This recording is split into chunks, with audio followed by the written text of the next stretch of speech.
Dirty Birds, what's up? And welcome to another edition of Falcons Final Whistle presented by Zaxby's. I'm your host, Will McFadden, joined today by Tori McElhaney. Tori, we are going to talk about a rivalry game. The Falcons and the Saints are going to kick off at 1 o'clock on Sunday in Mercedes-Benz Stadium. It is a huge game, as they all are with the Saints, for many different reasons, but most importantly, the division. Whoever wins is going to get kind of an early leg up. It's a big stretch for the Falcons. But before we dive into kind of the game itself, let's touch on the injury situations and some of the developments from this week. So you want to start? Yeah, so let's just start with the Falcons. It's basically all eyes are on the offensive line right now. Drew Dalman and Caleb McGarry left last Sunday's game against the Chiefs. Caleb McGarry, knee injury. Drew Dalman, ankle injury. Drew Dalman has since been put on IR. Caleb McGarry is a little bit more day-to-day. He told reporters in the locker room on Wednesday that the MRI showed that it wasn't super bad. So even though he didn't participate in Wednesday's practice, I think they're trying to see if he can give it a go for this weekend. He's still up in the air, but if he can't go, you'll have Storm Norton in at right tackle, and then Ryan Newsel getting those snaps at center. Would you say, like, is a limited participation on Friday, are you taking that as like a really good sign for Caleb, or do you need to see something maybe Thursday as well? Where are you on that? I think he needs to be a participant in Thursday's practice and Friday's practice. Granted, the weather situation, I mean, I don't even know if the Falcons will be able to. They're definitely not going to practice outside. Like, it's going to be indoors all week. Because there's a tropical storm just driving. Everybody, please stay safe out there. Yes, please stay safe. Stay home, get bread, milk, all that kind of stuff. Your girl has no food in her apartment at all, so I'm going to have to go and hunker down somewhere. But I do think that he needs to participate in Thursday and Friday's practice for me to feel good about his likelihood to play on Sunday. But again, it's a reported MCL sprain. I kind of am in the boat of like, let's not push it. Yeah. You know, Storm Norton has played valuable reps with this offensive line. Same with Ryan Newsel. A whole week of practicing together collectively with this starting offensive line could do wonders, I think, for the cohesion that they all play with. So I'm okay if you hold Caleb McGarry back a little bit, even though the Saints defensive line, we know how disruptive they can be, but that's any defensive line at this point in the NFL. Like Tampa Bay, you're going to have the same issues. They have a really good defensive front. So I say try and get guys as close to 100% as you can before you put them out there. That's true. I mean, there's absolutely no off weeks, especially for an NFL offensive line, because in the trenches, it's a battle every single play. Right. I like your thinking on that. And there's a big difference between going into a game when the game is happening, when you weren't preparing as the starter all week long, and getting those reps in practice. So what we saw on Sunday against the Chiefs, Ryan Newsel, Storm Norton, if they're the starters, we know Ryan Newsel will be, but if Storm Norton is as well, like it is a new game off of a week of practice, where they are really preparing for this. Yeah. So. Well, it's going to be. It's funny because someone asked me at some point about, between Drew Dalman and Caleb McGarry, like those injuries, who are you most worried about? And they were like, are you really worried about Caleb McGarry? And I was like, actually, people talk all the time about Kirk Cousins' relationship with his pass catchers, as well they should. But one of the most important connections that he has is with his center. And Drew Dalman has been the guy since Kirk Cousins stepped in here. And what was really interesting is when Drew Dalman has his ankle injury and he's hobbling off the field, Kirk Cousins is like yelling at Ryan Newsel, like, "Hey, we gotta work on some snaps," because they haven't really worked together too terribly much. There hasn't been a reason to. So Kirk Cousins said this week a big part of his prep is working with Ryan Newsel, getting the feel, getting the understanding of how they work together and how they work off of each other, and how Ryan Newsel kind of calls the protections and everything like that. So that is a major point of emphasis for this team at this point in the season. But what's really interesting about this game specifically is Eric McCoy, the Saints longtime center, or not longtime, but kind of the Saints center, who I've seen from reports, like he's kind of the glue that holds that offensive line together. he is also on IR right now. So you are down in this game 2 starting centers, which I know talking about offensive line play isn't the sexiest thing in the whole wide world, but to not be without 2 starting centers in a game is kind of wild. And it can have an effect on where protections are sliding to and how they're sliding and how defensive fronts are attacking the quarterback. Because you saw as soon as Drew Dahlman went out, as soon as Caleb McGarry went out, there was a shift in how the Chiefs defensive front was getting after Kirk Cousins, because they're like, these are backups and we're going to challenge these guys. Yeah, Stevie Spags was in his bag. He was. As soon as he realized the center position was changing for Atlanta, it was like, we are coming right down the most direct path at the quarterback. And that's what, honestly, good coordinators do. 100%. You see a weakness, you kind of go for the jugular a little bit. And so this does provide an opening, as does a number of injuries for the Saints. Like the Falcons, obviously, Caleb McGarry is the one that everybody is paying attention to. But just over in New Orleans, like they got 5 guys potentially who are starters, or at least play like some big impactful minutes for the Saints. Starting with Alvin Kamara, he didn't practice on Wednesday due to a rib injury and what head coach Dennis Allen described as a hip pointer. So he leads the NFL right now in combined yards from scrimmage. He's already got 5 touchdowns, so like he's very near to hit last season's total. He's a huge part of this offense. I kind of am leaning towards, and we'll see what Thursday looks like for the Saints injury report, but you need your stars out there, especially for a game as big as this. So we'll see with all of that. But you mentioned Eric McCoy, Demario Davis, longtime established veteran linebacker. Like he is to them kind of what Grady is here in Atlanta, like just the heart of that defense. But he didn't practice with a hamstring injury. Alontae Taylor had an illness on Wednesday, and he didn't practice. Illnesses, we'll see with that. Right. And then Cesar Ruiz, their offensive guard, didn't practice due to a knee injury. So I was reading an article. The Saints could be without any of their starting offensive linemen from last year in this game. It's crazy. That's wild. Yeah. If you are Jimmy Lake, you are telling Grady Jarrett to pin his ears back and get after the interior of this offensive line against the Saints. Like that to me is, I know everybody's kind of giving Falcons pass rush, like it's been non-existent is what people have said. And while I don't think the numbers are there, I can't fully buy into this whole idea of like it's non-existent. I think they are affecting quarterbacks. Something's working with the way that Atlanta's been playing pass coverage. Right. Like there's something that is working, even if it's not like, oh, that guy was a free rusher right to the quarterback. Yeah, and I do think that it's different if you have let's just be honest, Derek Carr is not the same type of quarterback as Justin Fields, Jalen Hurts, Patrick Mahomes, in his ability, I think, to leak out of the pocket and to pick up 15 yards. Like maybe you leak out of the pocket and you get 3 or 4, but I do think that it's a very different style of play, and so I think that's safe to say, right? And I'm trying to be nice about it, but like I do think it's a very different. So who, Derek Carr? We don't have to be nice to Derek Carr on this podcast. What are you doing? Well, he can hurt you in other ways, know. And I know we'll talk more about kind of the deep threats and everything that the Saints have. But if I'm this Falcons defensive line, it's like, we're going to show you that we can get after the passer and that we can affect the passer, and that what you've seen over the first 3 weeks of the season, we can affect these guys in the pocket. And I do think they have. Like, I don't think that just because the sack numbers aren't there, I know like total pressures are down. But again, you have to look at the style of quarterback that they are playing in moments like this. Derek Carr will be a good, I think, measuring stick to see exactly where this pass rush is and how far it has to go.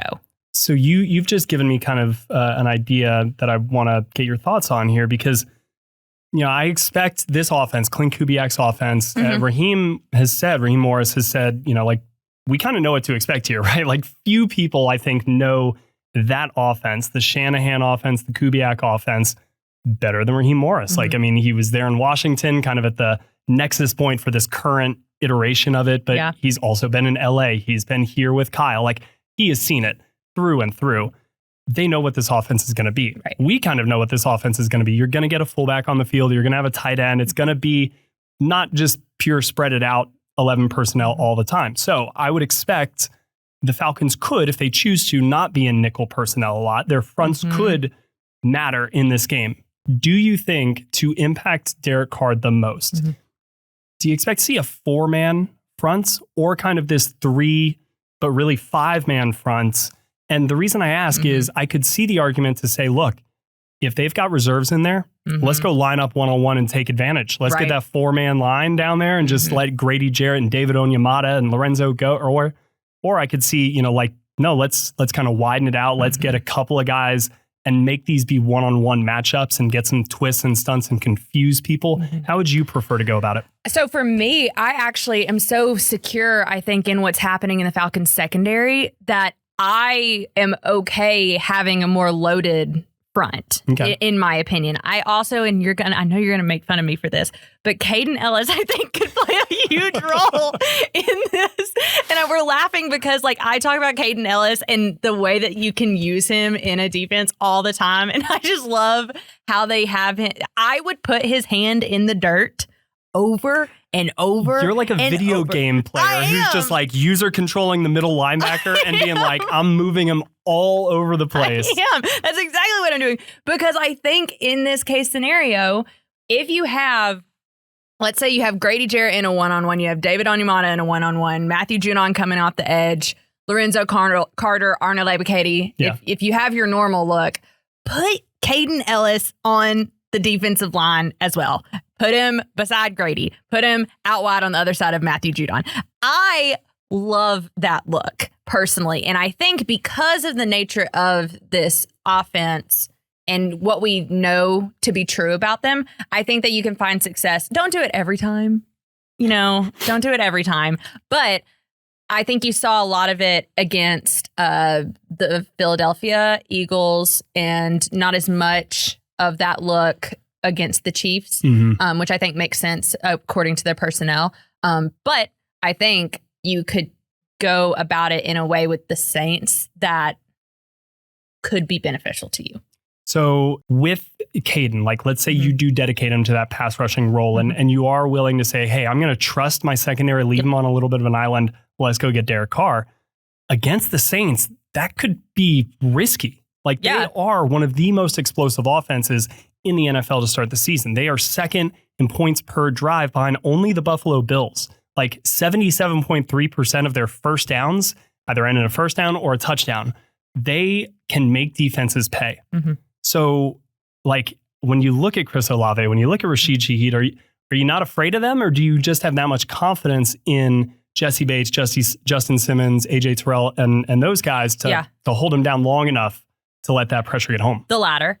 I really do. I feel there has been nothing that this secondary has done through 3 games that would give me pause or concern that they wouldn't be able to handle themselves. I think that they are playing very well. I think the numbers speak for themselves too. You have not over 3, and I know we talked a little bit about this post game, but you talk about the Saints being this explosive offense and getting their explosive plays, and they will. I mean, that's the thing is they're going to take their shots.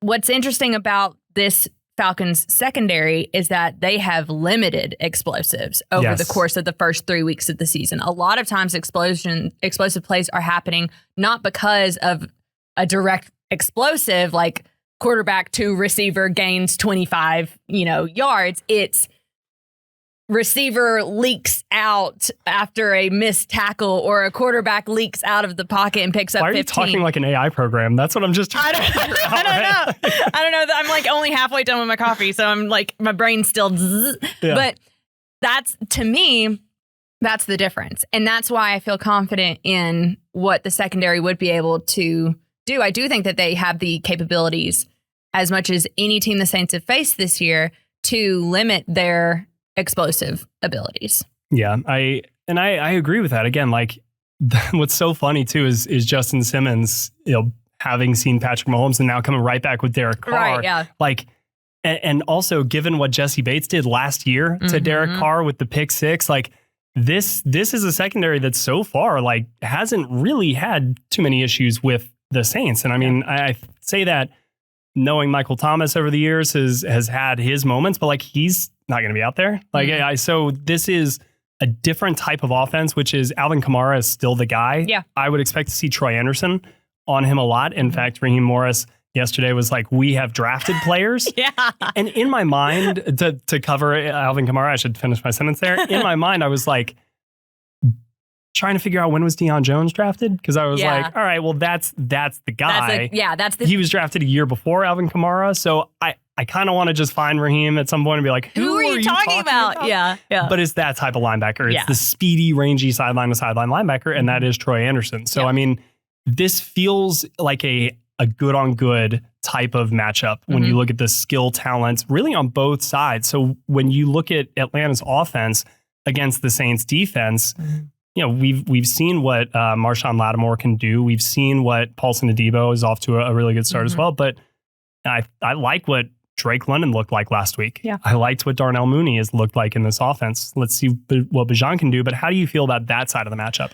Yeah, I think from an offensive standpoint, I just need to see more from this offense. I think that they have spurts where they look exactly like you would expect them to look. Yep. I think that the connection between Darnell Mooney and Kirk Cousins is one of the most underrated connections on this team. And I truly enjoy watching how they work off of each other. I think this is a good point in the podcast, though, to talk about third down. Yeah, let's do it. So for those who don't read my notebook on Mondays, I recommend that you read it because I spend a lot of time on it. It's my favorite thing that I get to do during the season because it's taking these things that I write down in my notebook and creating something that's concrete. It's like, why are we feeling this way? Why did I feel the need to write down like what's going on third down? Y'all wouldn't believe too how many notes Tori. Like I look at her during games and I'm surprised she even is aware of what's happening because her eyeballs are always just down. She's just like scribbling furiously. Yeah. So it's kind of this weird, it's the one place where I feel like I can get things like down and I can go back to it. Anyways, so I kind of fell on the sword on Monday so that you guys don't have to. I watched all 27 third down plays the Falcons have run over the course of the first 3 games of the season. They are 6 of 27 on third downs. They are 2 of 9 in all 3 appearances so far in 2024. And there were a few key trends that I saw. But what was so interesting about third down, and I know everybody's like, why are they so bad in third down? Like, why are these numbers at 22% of third down conversion rate? And the answer to that, and I feel like you can believe me, I'm not just blowing smoke, like this is true. It didn't matter what formation, motion, play alignment, the actual execution of it, like blocking, it didn't matter. They have done so many different things over the course of these 27 plays that we can't pinpoint to one thing being wrong. And that to me is worrisome because I couldn't pinpoint what was going on third down. More than anything else, the one stat within the third down conversions that I hung on the most was the fact that they are 1 for 6 on third and short. Interesting. So for me, third and short, I do equal to 3 or less than 3 yards to gain. I know some people do it differently. That's what I did. So they are 1 for 6. Kirk Cousins has been sacked twice in third and short situations. They have tried to throw the ball out of third and short 3 times. They have run the ball out of third and short 3 times. Interesting. What's also interesting is a couple of these third and short. One of the third and shorts, though, one of the sacks was TJ Watt, very, very last play of the game. They're in obvious passing situations trying to work their way back. And it's not really a third and short. Even though it is a third and short, they're not looking at it. They're not looking at it like that. But that one right there, because I know Zach Robinson and Kirk Cousins talked a lot about getting more into these third and manageable third and short situations, which against the Steelers, they were in third and long. That's where a lot of their third and longs was against the Steelers. But against the Eagles and against the Chiefs, they were in more third and manageables. They were in more third and shorts and still weren't able to convert on third down. And that's the part that if you are going to really look at it, that along with the fact that they have only converted 2 third downs in any of the second halves so far in the first 3 games of the season, that's the part of it that is the most worrisome to me, is that there isn't a lot happening on third and short when they do get into those situations. Today's episode of Falcons Final Whistle is brought to you by Zaxby's. And after a long game, when I'm tired and I need to refuel, I turn to Zaxby's. Their marinated, hand-breaded, fried to perfection chicken fingers, they hit the spot every time. Get yours with seasoned crinkle fries, a nice drink, and whichever of their 12 signature sauces you're feeling at the moment. But it always hits just right. So next time you need to refuel, go get yourself some Zaxby's. Yeah, you would say like, okay, there's some mitigating circumstances on a 3rd and 8, right? Like that's not where you want to be to begin with, but you do want to be in 3rd and short, right? That is the theme of the week really is everybody's talking about 3rd down, but kind of what I've heard players and coaches talk about is 1st and 2nd down. Yes. And the way that they are talking about it makes me believe that 3rd down is like the symptom of the underlying disease that is like 1st and 2nd down. You got to be productive on 1st down to put yourself in 2nd and 4. And then when you're in 2nd and 4, you have your whole menu open because you're almost at that 3rd and short already. So you can choose to take a deep shot. And if it doesn't work out, you still like the 3rd and 4 setup. You can continue to run the ball and try to get a 1st down on 2nd down. Like you have everything at your disposal, and the defense then has to defend everything. So, well, to that point too, you look at the drives that have worked for the Falcons this year. Very rarely, if they are they in 3rd in anything. Very rarely do they even have a 3rd down. That very first drive of the game against the Chiefs, that opening drive, they weren't in 3rd down at all. Kirk Cousins was hitting his guys on 1st or 2nd down. That was such a big thing in 2016. 1st downs on 1st down. Like get it, just like, let's just cut everything out of the way and like move. Let's just move the ball. Obviously, that's easier said than done. Of course. I'm curious, you looked at the ones that didn't work. Were there any commonalities between the 6 that have worked? Were there any trends there? Yeah. They not only did they work, but they worked big time. So in the 6 that worked, you're talking about they have accumulated 80 yards on those 6 plays alone. Those 6 3rd down conversions that they have had, 80 total yards accumulated over were the result of those plays.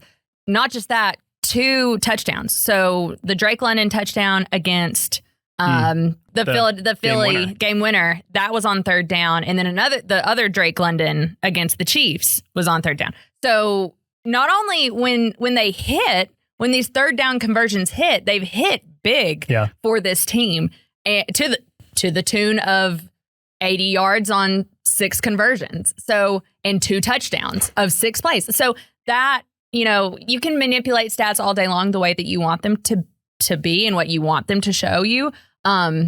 But for me, that was what was very interesting, is seeing that when they hit big. I wonder if we'll see some of those 6 plays that worked, iterations of that on 3rd down as they go to that again to see, will this work again against a different team or something like that. Right. Yeah. It'll be interesting too. And I go back to what Patrick Mahomes said after the Sunday night game. And he was asked about the Falcons, and he said, I think this is a team that once all of these pieces kind of start working together a bit more, that it's going to be a team that's going to make a lot of noise throughout the season.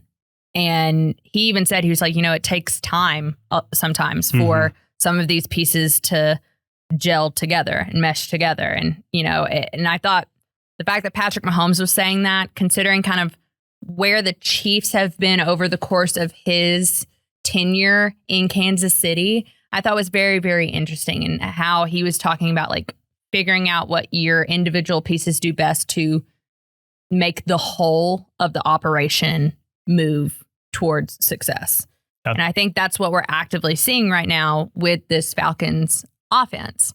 There's still a lot to learn about them, and there's still a lot to tweak, and a lot trying to figure out like the identity and kind of where they go from here. And I think there are moments, like what I said off the top, there are moments where you see it. It's just now figuring out, how do you make those moments not just moments, but your whole entire identity.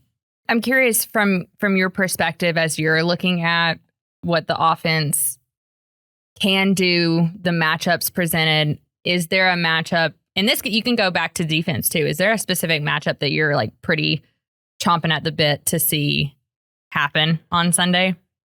The player that I'm most like looking at in this game, and I mean, I think it comes back to the matchup because it's our secondary really against their receiver. Like Chris Olave is awesome. He was one of my favorite receivers coming because he's so smooth. He can just kind of do it all. But on that other side, and I wonder if it's going to be truly Mike Hughes against Rashid Shaheed kind of ball game and AJ Terrell against Chris Olave, or if they'll switch it up. But Rashid Shaheed is like such an explosive player. He's only got 7 receptions, but he didn't catch any of his 5 targets in the last game. So that number is a little bit skewed. He's got 14 targets, the same number as Chris Olave. His targets are coming way downfield. And I asked Jesse Bates this yesterday, just kind of like, for a player like that, and he even brought up Tyreek Hill as like the most explosive player, and Rashid is like kind of number 2 right behind him. Do you have to have a plan on every single play for somebody like that? And he was like, yeah, like explosive play, like we could talk about stopping the run, like getting guys off schedule. If you're an offense that can hit explosive plays, like it doesn't matter. You can kind of do that anytime you want. Yeah. So that is the matchup because like you said, if we want to generate that pressure on Derek Carr and really add to the pass rush, you're going to be leaving guys on kind of their own back there at some points in this game. Right. How do they hold up? Yeah. Well, it's interesting too that you bring up this whole idea of explosions and explosive plays. And it kind of reminds me of what Raheem was talking about earlier in the week, where it's like time of possession versus like wanting to keep your offense. It's like being okay with time of possession being on one side of the coin and it maybe being a little bit lopsided because you're scoring points and scoring points quickly. And I thought it was really interesting because I think it was Taryn who even asked Raheem, like, how do you balance that? Yeah. And he goes, I don't care about time of possession. If we're scoring and we're scoring quickly, I'm cool with that. And I think that's like what's going to be interesting about this game and seeing how that evolves for this offense and also for this defense, because the defense does play a part in time of possession. Right now, they have struggled in the last few games to get off the field. Like there are a lot of moments where, whether it be Jalen Hurts, whether it be Patrick Mahomes, where they're kind of extending plays to the point of they're picking up first downs and the clock is running and keeping the drive going. And you're looking at 15, 16, 17 play drives and they're out there for a long time. And so there is that level of it as well. But if you're this offense, if you're the Falcons, if you can get down the field in 6-7 plays, take only like 3.5 minutes off the clock, but you score, you'll take that every time. And I think that's like where the disconnect is between like time of possession. Yeah, time of possession isn't great, but if you're scoring points, you're okay with that. Yeah, the number one goal for an offense going into a game is never going to be like, let's win the time of possession battle. Yeah. Against some teams, right? Tom Brady and the Patriots in 2007, I don't want them to touch the ball. Right. Patrick Mahomes in 2018, like I don't want him to touch the ball. So I get it. For some game plans, you may go in intentionally wanting to speed that game up and get as few possessions for either team as possible, muddy the game because it gives you a little bit of a better chance. But ultimately, I view time of possession as like more on the defense, right? Like get off the field, get the ball back to your offense. Offense, when you're out there, score. Whether that takes 15 plays and 8 minutes. Or it takes 3. Or it takes 3 and it takes 45 seconds. Yeah. I don't care. Come away with 7 points or 3 points at the least. And that's kind of what I think Raheem was getting at. It's like, y'all wouldn't be talking about time of possession if we're winning these games and we're putting up points, right? Because when is the last time you had a time of possession conversation? I have had more this week than I think I've ever had or cared to have in my life. Right. And it's just because of what it means. It's you're not getting enough of these opportunities in very close games against good teams where you feel like, hey, maybe one more possession. Hey, maybe one more breather for the defense, and then they don't maybe give up that late touchdown or field goal, which they haven't, which is the thing. If you go look at the per play rankings for this defense, top 10 against the run, top 10 against the pass, top 10 in yardage per play.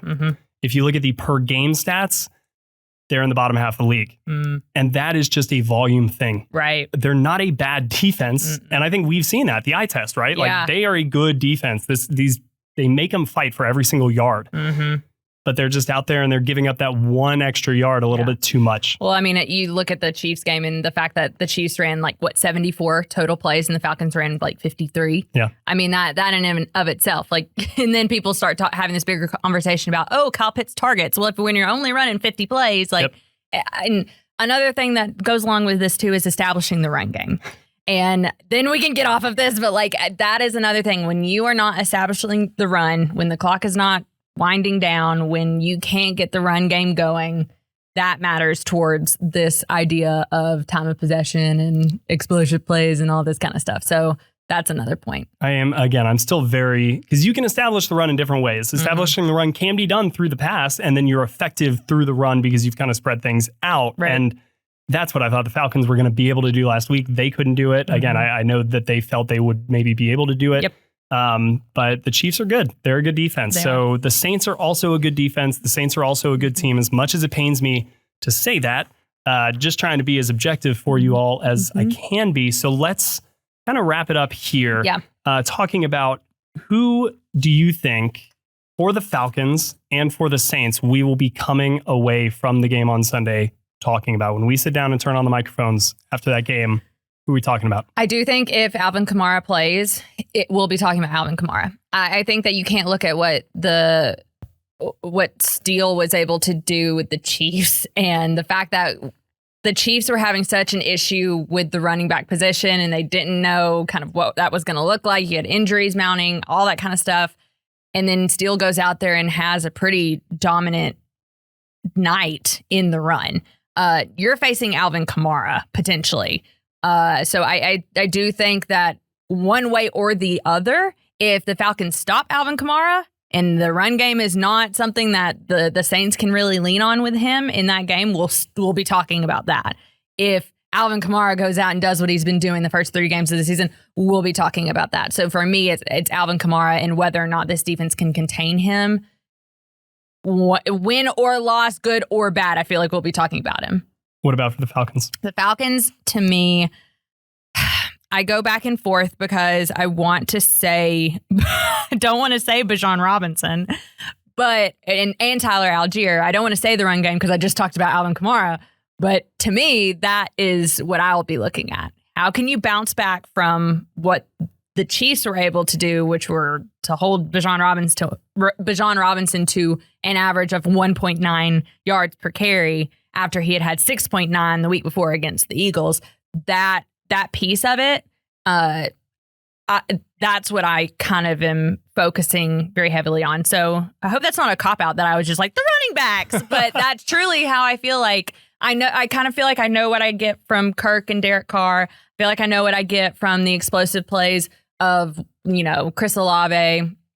I know what I can get from like Darnell Mooney, Drake London, Kyle Pitts, the Falcons secondary, et cetera, et cetera. It's the run games of both teams that I'm going to be looking at very heavily. Yeah. And I know that these questions are often hard and they're like my least favorite when somebody's just like, how do you think the game's going to play out? Or like, I know, what's I hate predictions. I hate score predictions more than anything. Because it's just hard, right? But the value that I find in a question like that is, I think it's indicative of like how you're viewing the importance, like what is important within this game. And I think the run game is going to be important, right? Whoever can control that line of scrimmage is going to, I think, be able to ultimately emerge with a victory in this game. Yeah.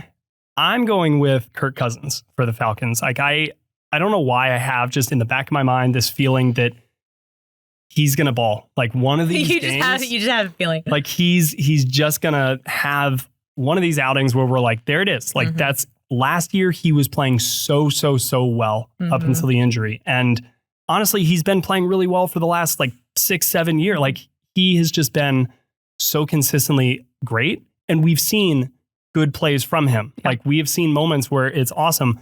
I'm kind of expecting a game where he, for 4 quarters, for 3.5 quarters, like he puts it together. He's hitting all parts of the field. They're kind of in sync.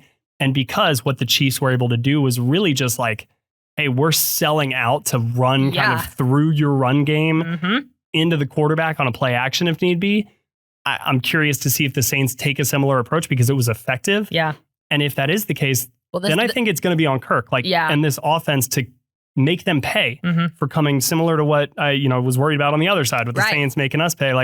So that is where I think Kirk is going to have a big game here, and I think he will. Yeah, you've seen that twice now. You've seen that against the Steelers, that they were absolutely selling out. They're like, we don't care, we're pinning our ears back and we're going. Yep. And then you saw it again against the Chiefs. And that, to your point, those are the two losses that the Falcons have had. Yeah. So it'll be interesting to see kind of what the Saints deploy in this type of conversation. It's a different defense, right? It's definitely not the same. There's not a TJ Watt out there, but there are other players that can make you pay, But it's much more, it's similar to obviously what was here last year in Atlanta. It's bigger defenders, 4-man front. They're not necessarily playing downhill in the way that the Steelers and the Chiefs, those type of attacking defenses play. So you're right. Are they going to take a page out of their playbook, or are they going to kind of play what they usually play? Yeah. For the Saints, I think it's Tyrann Mathieu. I think the dude is so. I know. I saw his name on. Yeah, I was like, Will's going. That's a real. I was like, we got to save him for some point. But he's a turnover machine. Yeah. He is so savvy. That play against Devontae Smith in the Eagles game in the end zone was just such a heads up play that a veteran makes because he knows who he's up against and he's aware of that moment in the game. So because I think Kirk's going to have the ball in his hands a lot, I think the ball is going to be in the air on both sides a lot. A player like Tyrann Mathieu, all the safeties in this game, it's an A+ game for safety play. It really it's going to be so much fun. The all 22 on this is going to be nuts. But yeah, Tyrann Mathieu is the honey badger. You don't care. Yeah. He's out there. He's going to make some plays. Man, this is going to be a game of safeties. It really is. I'm totally here for it. I'm totally fine with that. Oh, it's going to be so much fun. I can't wait. That will do it for us today as I try to find my little outro script. Thank you guys so much for listening to Falcons Final Whistle presented by Zaxby's. Just a reminder, the Falcons and Saints are participating in a 50-50 raffle for the second year. They're joining forces to make a meaningful impact on those affected by ALS. So in a display of unity, they will have a 50-50 raffle during the game on Sunday at Mercedes-Benz Stadium. And this initiative will provide fans with an opportunity to contribute to the missions of Steve Gleason and Tim Green, Saints and Falcons greats. And it will be open to any individuals who are physically located in the state of Georgia or Louisiana areas. And it is open until the 29th. So we will put the links where you can go and participate in this raffle in the description on YouTube, on Spotify, Apple, wherever you get your podcasts. So if you want to participate for this cause, please go click on the link in the description and make sure that you don't miss out. So if you're going to the game Sunday, be there bright and early, tailgate, get loud. Saints week is here. It's rolling on. And man, I can't wait. It's going to be so much fun on Sunday. We love rivalries. Heck yeah, we love rivalries. So for Tori McElhaney, I'm Will McFadden. Thank you guys again. We will see you Sunday after the game.